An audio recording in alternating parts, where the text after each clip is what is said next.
Sorry for being a little bit late due to the technical glitches. But we'll start with the third of our Meet the Titan series. First two we had was Prem Jain, Praveen Madan. Format was a little different.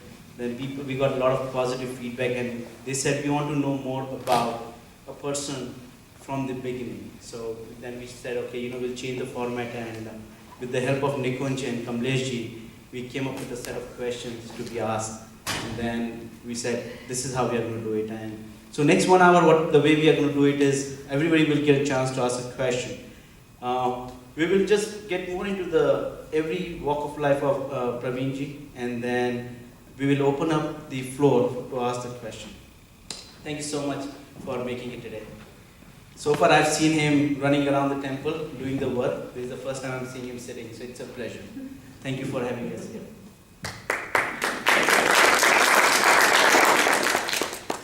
So, I've always called him uncle. This is the first time I'll be calling him Praveen, so excuse me, and then we'll make it up for later. Okay.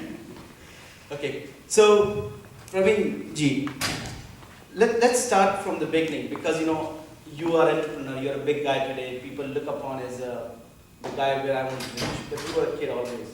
Let's talk about the early life. How did it start? And because I've seen you a transformation I've been seeing you from last 13 years, series over series entrepreneurship, McAfee CMO, and then Jovial Data, and then now RateSale. But let's talk about what is Praveen Jain was when he was in early childhood. Let's talk about your mom, dad, and what made it happen. Okay, but that's a long loaded question, but before that, technical glitches, we have heard that earlier too, for the delays. I think just to go back to the question that you're asking, just to preface that, came to this country in 1975, landed in New York, like most others, but the difference was when we landed here, at least I had no idea what America is. And that led to the start of my journey in this country.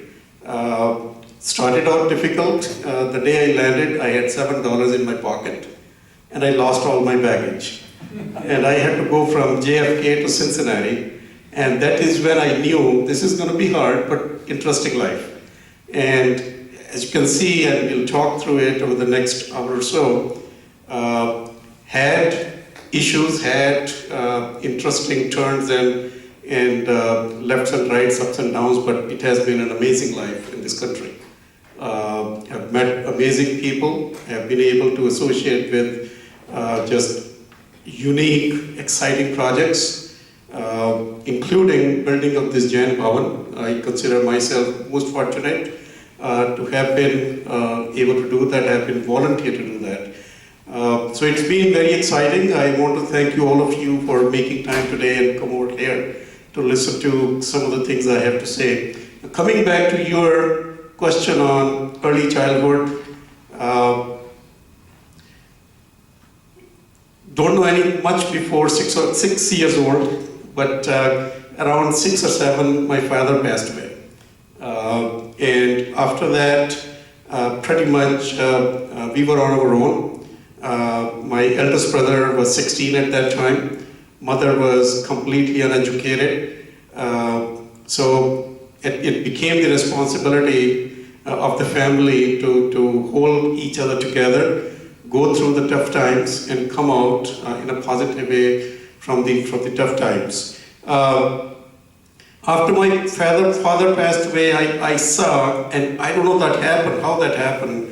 The day he passed away to a week later, there was immediate sort of shift in my personality that I cannot fathom why that happened. As an example, after my father's news, I was in, I think, KG or first grade. I went back to school, and my teacher asked me, why didn't you come for 4 days to the school? And I casually said, my father died, so I didn't go. I didn't even know what that meant. But then, when you have rough times, when you resolve to do the right things happen.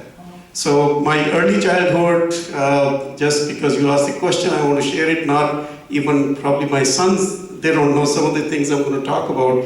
I went to a school that was a tented school. We didn't have cemented floors. It was raw ground, earth ground. I had to bring my own piece of cloth to sit on the floor to that school. The fees was 11 paise a month at that time. But great learning experience because I was there from, as I said, first grade to 8th grade, and during that time, they made us volunteer to clean up the grounds in the school so that they could build the buildings. So little kids we used to go spend 2 to 3 hours a day cleaning up the bushes, cleaning up the ground so that they could build it. And that is where my volunteerism started. Graduated from 8th grade and then went to high school. I don't even want to name the high school. I can tell you the fact that I used to have teachers who came drunk to the school. It was just that kind of school, but fortunately, hard work paid off. I came in merit list of Delhi high school graduates, and that probably led to my taking physics honors. In Delhi University, we were only 40 students who were taken in Department of Physics. I did my physics honors from Delhi University. Then when I graduated, I had admission into masters and all that. But then I thought, do I want to be scientist or do I want to be something else? So I decided to get into engineering, and that is when I went to Bangalore in the Institute of Science, did my undergraduate there. Was fortunate again with hard work and a little bit of musti. We had 6 semesters, and I was able to get to #1 position in all 6 semesters. And then after that, was awarded, and then I received endowment scholarship to come to America. So that's my early days. Pretty interesting. So, during the tough time when it's very hard to lose father at such a young age, you said the family kept it together. What, during those tough times, did religion or any spirituality help you? So, religion has always played a big role in our family. My father, he was in Amritsar. He was the leader of Sthanatwasi Jain community in Amritsar. And 2 weeks ago, we were in Delhi. Neeraj and I, we were there, and we were sort of facilitated and awarded for some of the things Neeraj and I we have been doing in India. Even that time, people came to me, talked about my father who passed away 50 plus years ago, came to me and said that, these are the kind of things he used to do in our community. So religious was always a big thing. But the key thing, growing years, particularly those tender years, was my mother. The most stubborn lady I've seen, but the most principled lady I've seen. She was the one who kept us together. She was the one, without verbalizing us, taught her how to live a good life. Very interesting. So, you're going through a tough time, you're doing pretty well in the education. As a young kid, you had any ambition, or it was just follow the route and things will show up? Well, in India, it was, particularly at that time, it was different from what we have here. You go to school, you do well, there are a few departments that everybody says, you're #1, so go to physics honors. You are this, so go to that. And it so happened, this high school I went to, I talked about, honestly, believe me, I had no idea there is an institution called IIT. I had no idea that there is a thing called Science Talent Scholarship. When I went to college, when my friends told me, hey, I have this scholarship, it was embarrassing for me to learn those things. It was just, at the end of the day, hard work that paid. In terms of ambition, I think my ambition was to do good in life. To me, doing good in life is not that much materialistic, and that might have been due to my father's passing away at an early age, and sort of doing the things that we did. It was more like be able to do things that you can stand up and say, I did all right. It was not measured in terms of what's my bank balance. It's not measured by how many people know me and how many publications I have in newspapers and all that. I want to be able to stand in front of the mirror and say, I'm doing okay. Okay, that's great. So, most of us who are immigrant, right, and we all have some kind of a story. How was it like to become the fresh immigrant? You losing your baggage, $7 from JFK to Cincinnati. How was it? Any interesting aspect which you carried through your entrepreneur successful life? So one thing, I can probably narrate you stories for next 3 hours. It's been really interesting life. One, the very first one which pops up in your mind. Very first one, it's a good one, I'll share with you. When I landed at Cincinnati, as I said, I had no idea what America is like. When I landed in New York, lost my baggage, and it was like, I was like almost crying. So we had an international students advisor at University of Cincinnati. I made her collect call and I said, Mrs. Campbell, this is what has happened. She said, don't worry, just sit there, I'm going to make arrangements and you'll be taken care of. She called me back on the same pay phone and said that from here to LaGuardia that I had to go and I had no money. She said, I've arranged a taxi. From LaGuardia, you take your flight. Fortunately, I had a ticket for that. Come to Cincinnati, a cab will be waiting for you at the airport. They'll bring it to you, the campus, and then you go to the dorm and at least first few days are taken care of until your baggage comes. So that was what told me what this country is. Okay, it's just, we talk a lot about India, we talk a lot about, the negativity in this country, but to me, that was what this country stood for. And then a very simple example, we were doing masters, one day we were standing in downtown at bus station, a man comes to me, literally, no questions asked, nothing, he slapped me. And he says, you foreigners come here, and this was back in 75, 76, you foreigners come here, you take our jobs, go back to your country and all that. By the way, we still hear that. My son heard that just about a month ago. Yeah, I saw the Facebook post. But then at the same time, another man came and defended. He says, why are you cursing this guy? He's just a young kid trying to get education, do the right things. Okay, another example, we were in our apartment, like in India, we used to make noise and all that in our apartment, had no idea that the guys downstairs get disturbed. This was probably the third week in this country. So one day at 10 p.m., we are sitting, me and my roommate, we hear a knock. Open the door and there is a gun on my head. Literally, honestly, real gun. And this guy tells me, I have this gun, I know how to use it, unless you stop disturbing me in the night. So this was, amazing stories. I've been refused food in a restaurant, by the way. So. Interesting one. Yeah. So you talked about a school which did not have a paved floor, not a proper infrastructure.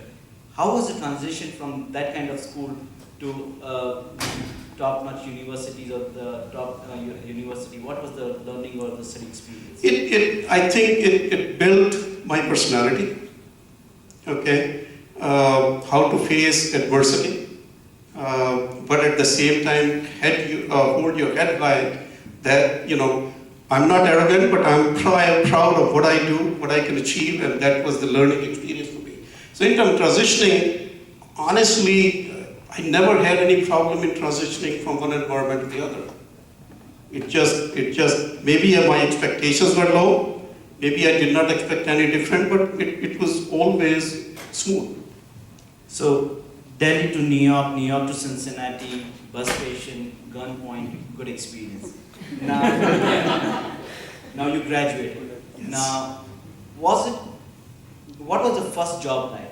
What was let's talk about the first job. What was the first job like, and when you saw your first paycheck, what was the feeling? First paycheck, first thought came to mind, honestly, that I've taken money from endowment scholarship in India, I need to return that money.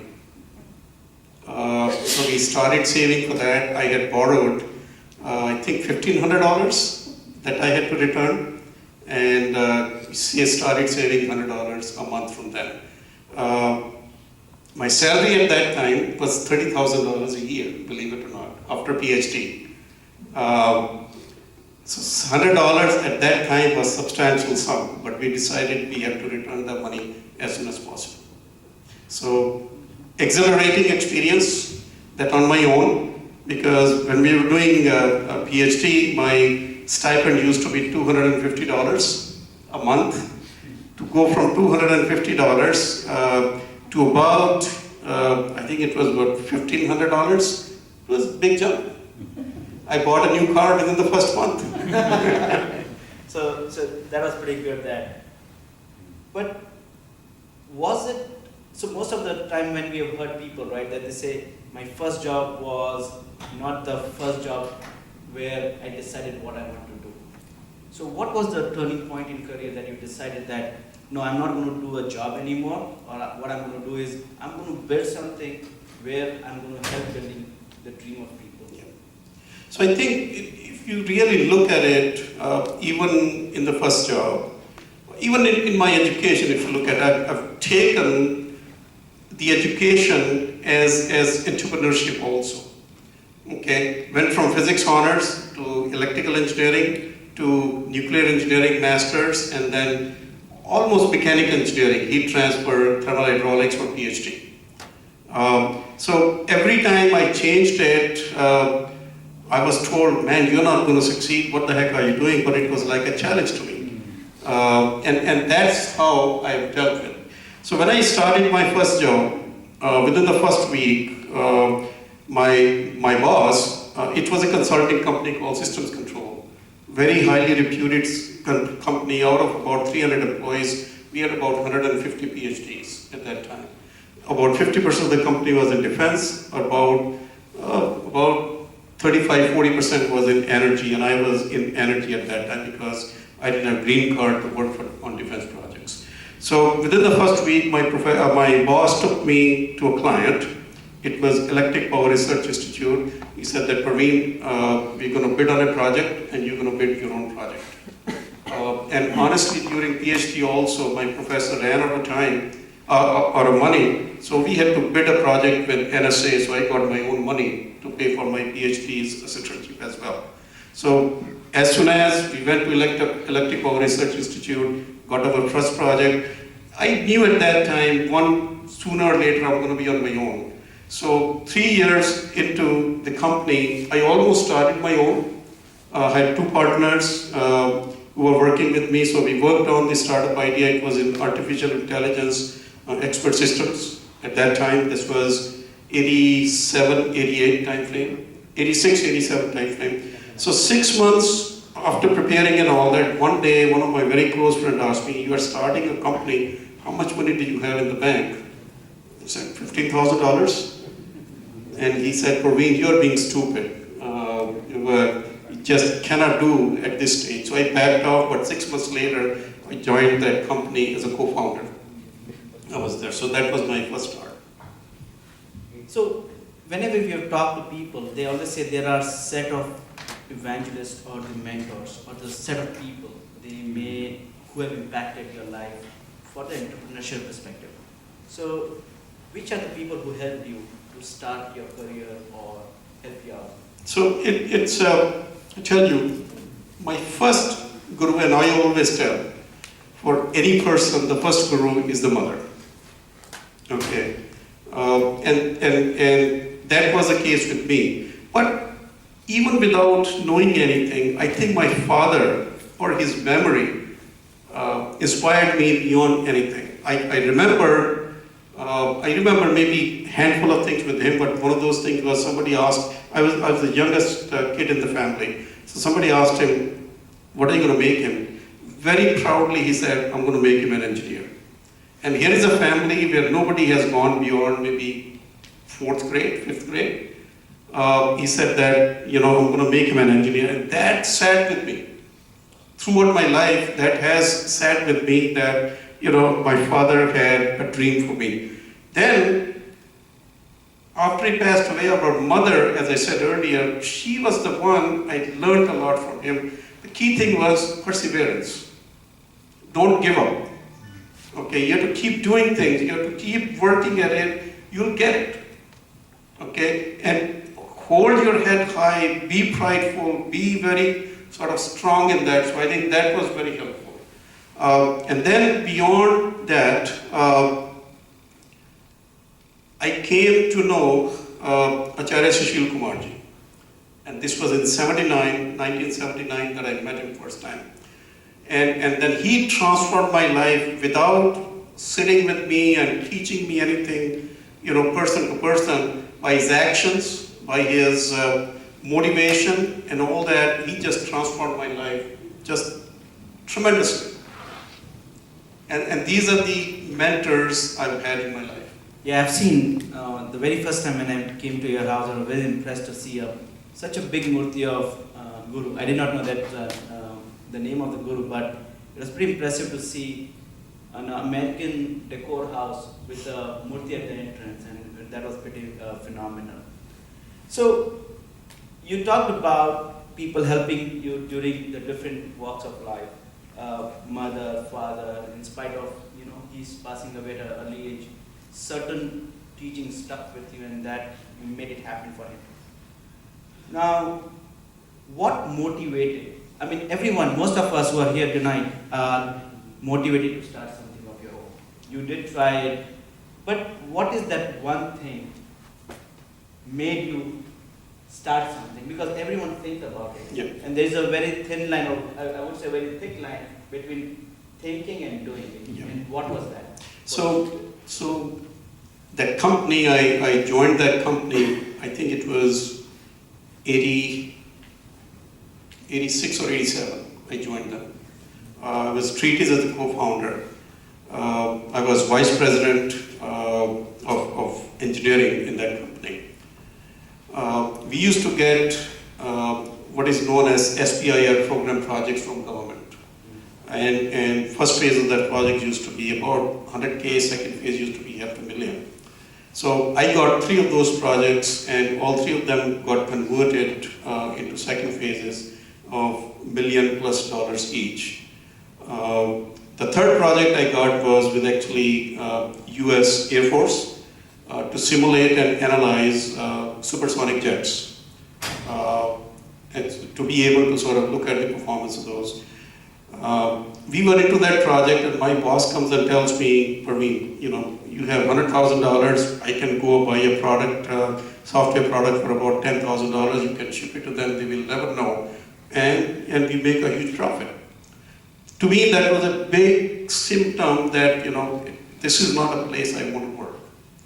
I refused, and then we had big trouble back in 1990 at that time, and I had to call US Air Force project manager. I told him, I'm sorry, I have to cancel this project because I've been told to do things which I don't think are ethical. He was shocked. He says, Praveen, nobody has come to government to return a project. What's wrong with you? But I said, this is not something that, and I did that, and that is when I knew I have to be on my own. So I left that company. I was on my own for almost 3 or 4 years. During that time, I built a product that was for power plant diagnosis and monitoring in real time, so that we could actually go and alter control system settings in power plants and really change the production. Until 94, I did the development. Guys, you do probably, a lot of you guys do programming. I did programming until C++. Most of my programming was in Fortran 77, by the way. But then I built this product. This was about 2 million lines at that time. Single-handedly, I did, sitting at home. Got my first customer in Sweden. Once I got that customer, I went and raised money. That company was Computing Technologies International. Raised money for that company from a VC. That's how I started my first company. So, sounds like a young guy, new to the country, like few years into the country, working for a reputed company, just because of the ethics, living a big opportunity. So what are your guiding principles? What are the basic principles you've always worked through, and what you would like to suggest youngsters? Yeah. So I think there are a few things that we need to look at. One is, a lot of people talk of ethics and integrity and all that. The key thing is, Can you do the things when others are not looking at you? Can you be ethical when nobody's expecting you to be ethical? Okay, I think that's, as I said earlier, I want to be able to stand in front of more importantly, in front of my kids and be able to tell them, guys, this is how we want to live. Okay, and they don't see that dad is doing something and saying something else. That was very, very important to me and Neeraj, both of us. It was very important for us right from the beginning.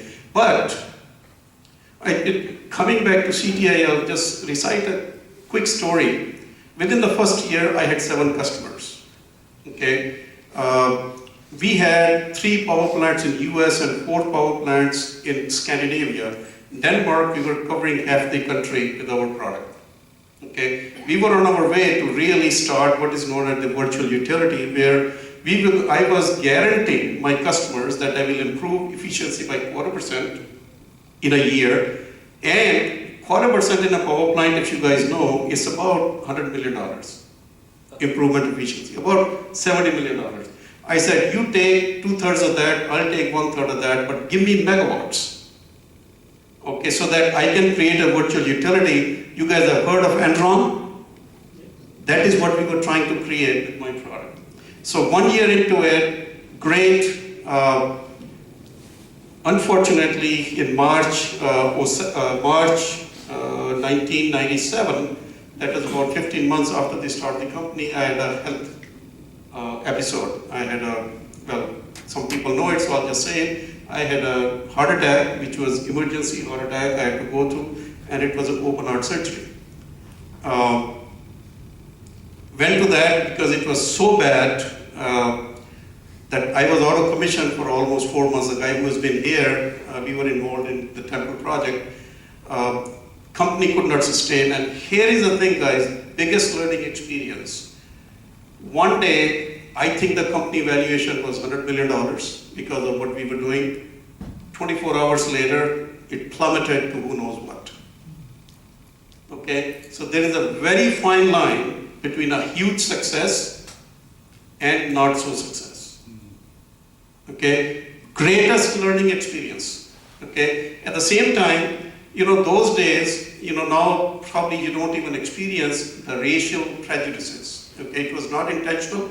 That was a time when I tried to raise money. First thing, Indian, we're not going to make you a CEO of the company. I heard that. But finally somebody funded that company. But as soon as I had this episode, there was a board member who was, my favorite investor. He passed away because of cancer. By the way, when he was passing away, he called me. He says, Praveen, recite some Jan prayers so that during my last time I can go in peace. So I did that to him. So anyway, when he passed away, his lieutenant took over, and this guy was completely colored in the sense that to him, Indian, non-Indian mattered a lot. So very first day, I was in hospital, and he started manipulating how do we remove Praveen from the company. So that's a kind of change I saw overnight that is happening. Came back, tried to recover the company. It was just too late because there was 6 months out of commission. Had to close that down. But at the same time, we were in the middle of a Jan Bhavan project. Change step a little bit and recite a story here. You talked about religion. Religion has been very important to me all my life. But I'm not the guy who goes around and does 7 pratikama around Bhagwan and all that. My religion is my own way. Very spiritual, but at least from the ritualistic perspective, I was a rebellion.